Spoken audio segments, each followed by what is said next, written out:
What up, guys? Welcome to Downtown Ray Melo, and you're listening to the Entertainment Report on iHeartRadio, live from Dubai for Friday, August 9th, 2019, delivering some major stories and trends going on in the world of entertainment and beyond. You can follow the show on Facebook, Twitter, or Instagram. Facebook.com/The Entertainment Report with Ray Melo, that's RAYMELO. On Twitter at The Enter Report, or on Instagram at The Entertainment Report. You can listen to the show anytime you want on iHeartRadio. Just go to iHeart.com or your iHeart phone app, search for The Entertainment Report, and it'll take you to the page. Wesley Snipes has signed on to star in Paramount's upcoming sequel to Coming to America titled Coming to America, which will bring back original star Eddie Murphy. Murphy is reprising his role as Prince Akeem, the royal leader of the fictional wealthy African nation Zamunda. Snipes is set to portray General Easy, the ruler of a neighboring nation. The sequel will follow Akeem as he returns to the United States to meet his long-lost son, portrayed by Jermaine Fowler, the next heir to the Zamunda throne. James Earl Jones and Arsenio Hall will also return as Akeem's father and best friend Semi. Kiki Lane will star as Akeem's daughter. Craig Brewer is directing with Murphy and Kevin Misher, and Blackish creator Kenya Barris is producing. Barris rewrote the script by original Coming to America writers Barry Balstein and David Sheffield. Coming to America is set for release on December 18, 2020. Snipes will also star alongside Murphy in Netflix's Dolomite Is My Name, which will premiere at the Toronto International Film Festival in September. The Rudy Ray Moore biopic follows the creation of the 1975 blaxploitation film Dolomite. Chris Rock, Keegan-Michael Key, Titus Burris, Craig Robinson, Mike Epps, and Cody Smith-McPhee make up the rest of the ensemble cast. Game of Thrones showrunners David Benioff and Dan Weiss have signed on an exclusive multi-year deal with Netflix to write, produce, and direct new television shows and films. The duo were also in discussions with Disney, Amazon, and HBO Warner Media before choosing Netflix as their new home. Benioff and Weiss are coming off Game of Thrones, which received a record-breaking 32 primetime Emmy nominations, despite criticisms from fans over the final season. Netflix Chief Content Officer Ted Sarandos said in a statement Wednesday, "We're thrilled to welcome master storytellers David Benioff and Dan Weiss to Netflix. They are a creative force and have delighted audiences worldwide with their epic storytelling. We can't wait to see what their imagination will bring to our members." Benioff and Weiss said in a joint statement, "We had a beautiful run with HBO for more than a decade, and we're grateful to everyone there for always making us feel right at home. Netflix has built something astounding and unprecedented, and we're honored they invited us to join them." Benioff and Weiss are also scheduled to develop a new Star Wars trilogy of films for Disney, with the first entry set to arrive on December 16th, 2022. Josh Gad says the songs in Frozen 2 are even better than the ones in the original movie. The 30-year-old actor discussed the upcoming sequel during Wednesday's episode of Jimmy Kimmel Live. Gad voices Olaf the Snowman in Frozen and Frozen 2. The original film features songs from Kristen Anderson Lopez and Robert Lopez, including the smash hit Let It Go, performed by Idina Menzel. Gad said, "Can I just say something outrageous? I'm not even sure if I'm allowed to say this, but I just think that the songs are even better in this movie. Now, I've set the bar even high, but they're so good." He also added, "It's Bobby Lopez and Kristen Lopez who wrote the originals. They came back and did songs that are just, that's the big concern. How do you top those songs? And the songs are even catchier, I'm sorry to say. It's just so good." Gad says the cast is done filming the sequel, which opens in theaters November 22nd. He says, "We're finished with that. It'll be really exciting." Frozen 2 is an animated Disney movie featuring Menzel as the voice of Elsa, Kristen Bell as Anna, and Jonathan Groff as Kristoff. The film released a new trailer in June showing Elsa and Anna embarking on a journey north. Guy will next appear as the voice of Chuck in the Angry Birds movie 2, which opens on Wednesday. He had nothing but praise for co-stars Leslie Jones, Rachel Bloom, and Awkwafina on Jimmy Kimmel Live. The star says it's a tremendous cast. Taika Waititi has signed on to direct the soccer film Next Goal Wins for Fox Searchlight before he helms Marvel's fourth Thor installment, Thor Love and Thunder. Next Goal Wins is based on the 2014 British documentary by directors Mike Brett and Steve Jameson.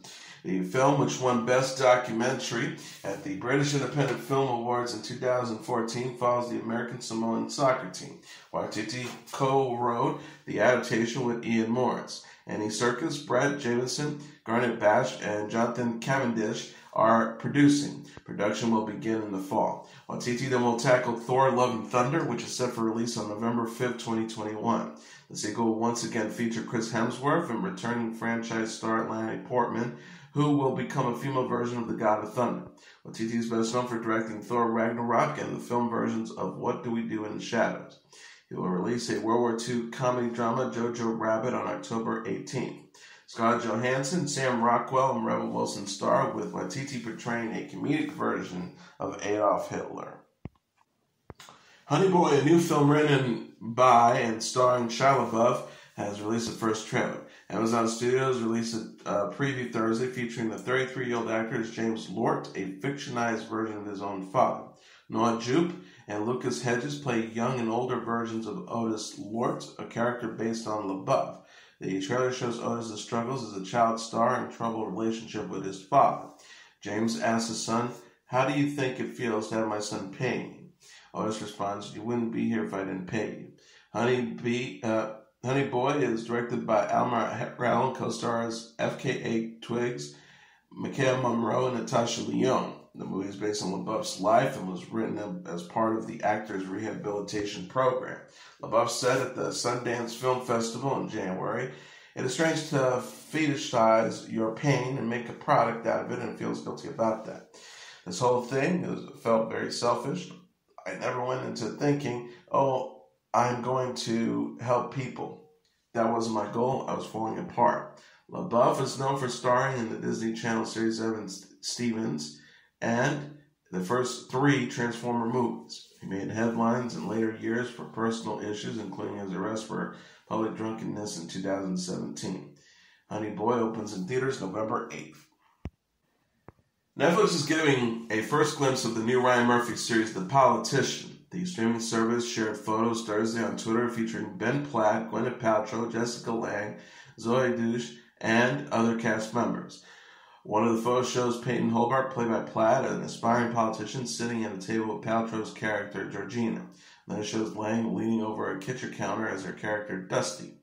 Netflix captioned the post, "Get your first look at #ThePolitician," a new series created by Ryan Murphy, Brad Falchuk, and Ian Brennan, and starring at Ben S. Platt, Jessica Lange, and Zoe Deutch, and Gwyneth Paltrow. Netflix also released photos of Lucy Byton, Theo Germain, Juliette Schlaffer, and Lord Dreyfus. The caption reads, "The series is about an impossibly driven young man who dreams of being the president," also starring Lucy Barnett, Theo Germain, Juliette Schlaffer, and Laura Dreyfus. #The Politician premieres September 27. Murphy said in an interview with The Hollywood Reporter published Wednesday that The Politician examines wealthy people behaving badly. The show is envisioned as 5 seasons that follows Peyton, played by Platt, as he runs in different elections from student government to U.S. president. Platt said, "It's not a show on current U.S. politics. It's more about the phenomenon, what it takes to be a politician, and how much of yourself you have to sacrifice to be a good one." Lego has announced a new set based on Friends in celebration of the sitcom's 25th anniversary. The Friends set recreates the show's signature Central Perk coffee shop location and comes with many figures based on Rachel, Ross, Monica, Chandler, Phoebe, and Joey, along with Central Park manager Gunther. Each character includes a unique item inspired by the series: Rachel's tray and coffee cup, Ross's brick-built keyboard, Monica's muffin, Chandler's laptop, Phoebe's guitar, Joey's pizza box, and Gunther's broom. Lego released a video Thursday of the Central Park set being built, including the coffee shop's musical stage and service counter. The Friends set will be available starting September 1st for $59.99. Friends premiered on NBC in September 1994 and the show ran for 10 seasons, ending in 2004 after 236 episodes. Netflix is the streaming home for the series until 2020, when Friends will be moved to Warner Media's new HBO Max streaming service. Celebrity sisters-in-law Sophie Turner, Priyanka Chopra, and Danielle Jonas are showing their support for the Jonas Brothers and the band's new tour. Turner, Chopra, and Jonas cheered on their respective husbands, Jonas Brothers members Joe Jonas, Nick Jonas, and Kevin Jonas during the first night of the group's Happiness Begins tour Wednesday, Miami. Chopra shared a group photo on Instagram featuring herself, Nick Jonas, Turner, and Joe Jonas. She captioned the post, "Family, hashtag Happiness Begins, sold out tour, crushed it, so proud of you guys, at Jonas Brothers, at Nick Jonas, at Kevin Jonas, hashtag Joe Jonas." Chopra also shared photos of herself, Turner, and Danielle Jonas posing in front of a J Sisters sign. She wrote, the hashtag J Sisters for Life, hashtag Wives on Tour, at Danielle Jonas, at Sophie T. Billboard reported the Jonas Brothers performed their song Runaway with Daddy Yankees of Bastion Yatra and Nati Latasha live for the first time during the show. The band also performed SOS, Cool, Fly With Me, Burning Up, Sucker, and other hits. Nick Jonas gushed Thursday on Instagram by writing, "Honestly, one of the best nights of my life. Thank you, Miami. Hashtag Happiness Begins Tour." Joe Jonas added, "Last night was everything we could have hoped for and more. Thank you guys for coming out to the first show. Hashtag Happiness Begins Tour." Danielle Jonas and Kevin Jonas are married in 2009 and are parents to 2 daughters, 5-year-old Elena and 2-year-old Valentina. Chopra and Nick Jonas wed in India in December, while Turner and Joe Jonas tied the knot a second time in July. The Jonas Brothers next perform Friday in Orlando. Willie Nelson is canceling the remainder of his North American tour dates due to a breathing problem. Nelson tweeted Wednesday to my fans, "I'm sorry to cancel my tour, but I have a breathing problem that I need to have my doctor check out. I'll be back." The tour was set to end November 29th with the performance at the WinStar World Casino and Resort in Thackerville, Oklahoma. The country star was scheduled to perform in Grand Rapids, Michigan, Greensboro, North Carolina, Saratoga Springs, New York, Philadelphia, Cincinnati, Stanford, California, and Las Vegas, among other locations. Alison Krauss was the opening act for the majority of the dates. Nelson was also set to take part in the 2019 Farm Aid Music Festival alongside Dave Matthews, Neil Young, John Mellencamp, and Bonnie Raitt. Nelson, 86, has previously canceled tour dates in February 2018 to recover from the flu.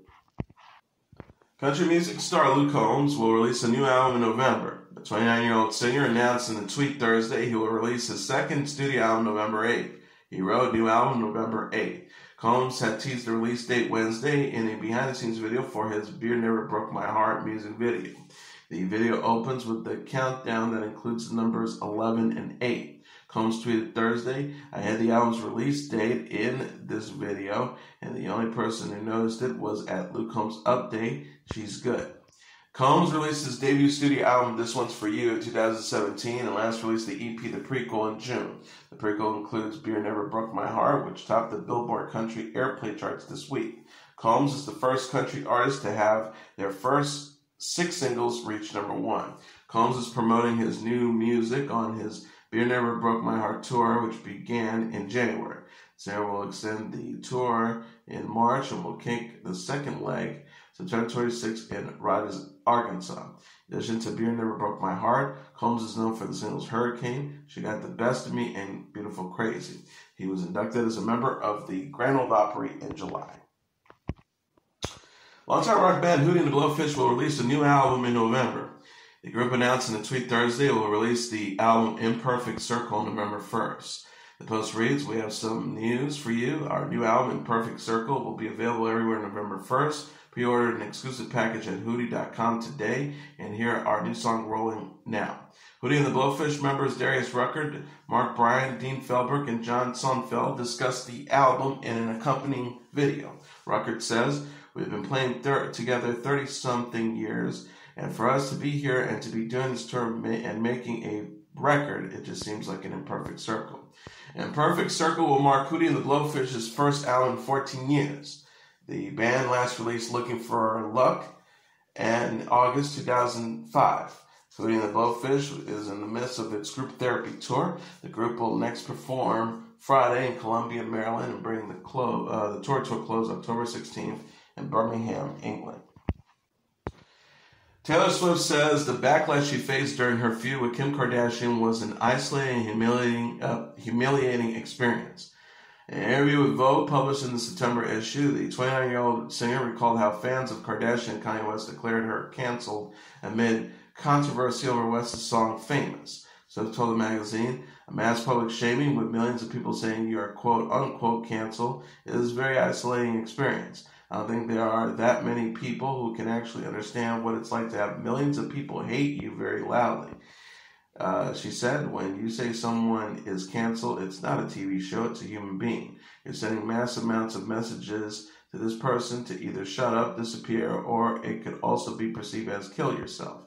Swift and Kardashian clashed in 2016 after West referenced Swift in Famous. Swift denied she approved the lyrics, leading Kardashian to release a video of a conversation between Swift and West.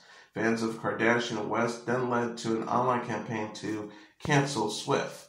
Swift says, I realized I need to restructure my life because it felt completely out of control. I needed to make music about it because I knew it was the only way I could survive it. It was the only way I could preserve my mental health and also tell the story of what it's like to go through something so humiliating. Swift released her album Reputation in 2017 following the controversy. She'll release her 7th studio album Lover on August 23rd and perform on August 26th at the 2019 MTV Video Music Awards. And that is your entertainment report for Friday, August 9th, 2019. I'm your host, Mr. Downtown Melo. I'll be back on Monday to deliver some major stories and trends going on in the world of entertainment and beyond. You can follow the show on Facebook, Twitter, or Instagram. Facebook.com/The Entertainment Report with Ray Melo. That's RAYMELO. On Twitter at The Enter Report or on Instagram at The Entertainment Report. You can listen to this episode or any previous episodes of The Entertainment Report anytime you want on iHeartRadio. Just go to iHeart.com or your iHeart phone app, search for The Entertainment Report, and it'll take you to the page. Everyone have a great weekend. Good night, and God bless you all.